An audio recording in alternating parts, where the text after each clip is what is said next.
Assalamu alaikum, I'm Aisha and you're watching Samaa News. Here are today's headlines.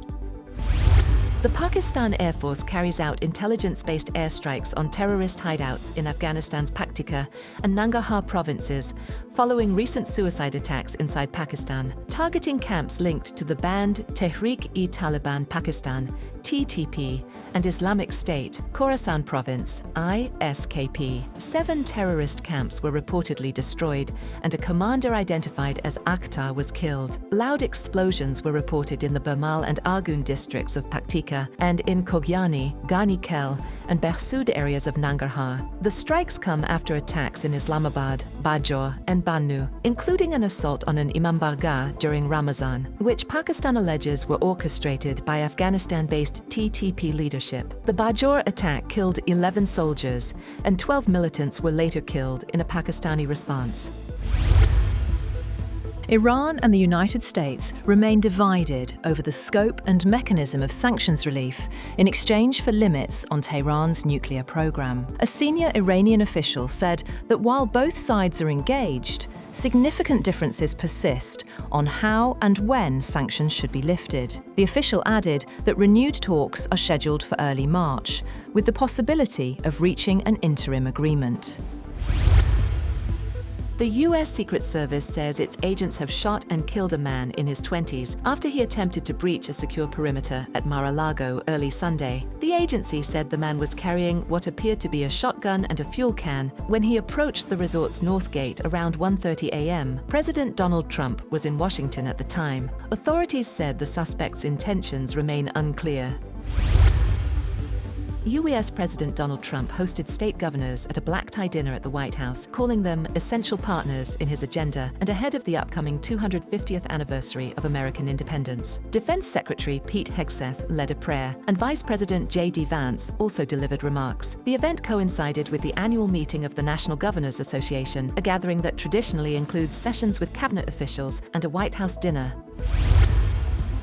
U.S. Trade Representative Jamieson Greer has said that countries that reach tariff deals with Washington have not indicated plans to withdraw, despite Friday's Supreme Court ruling striking down a large portion of President Donald Trump's tariffs. Speaking on CBS, Greer said he is in active discussions, including with his counterpart from the European Union.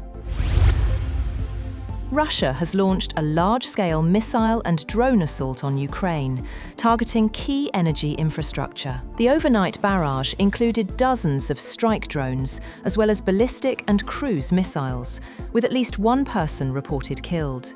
Strikes were reported in Kyiv and surrounding areas, the Black Sea port of Odessa, and several central regions, including Dnipro, Kirovohrad, Mykolaiv, Poltava, and Sumy.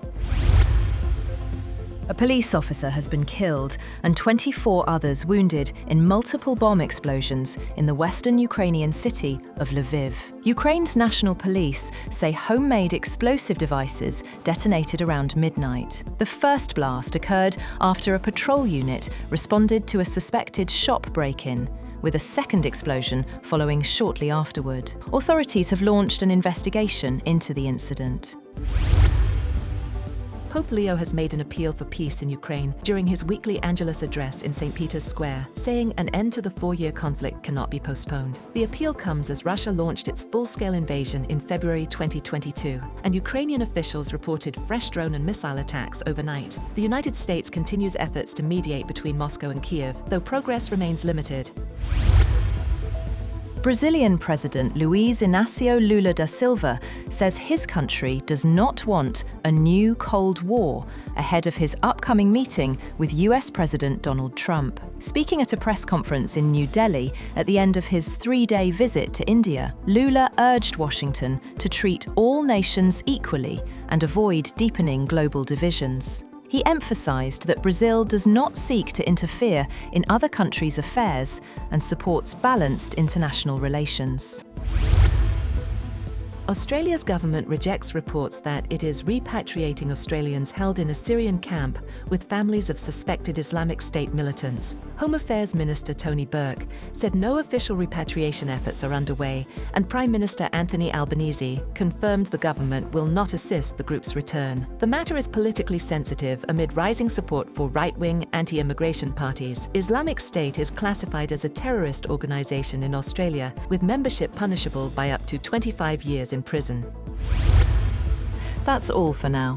For more updates, visit www.samaa.tv. Thank you for watching Samaa News.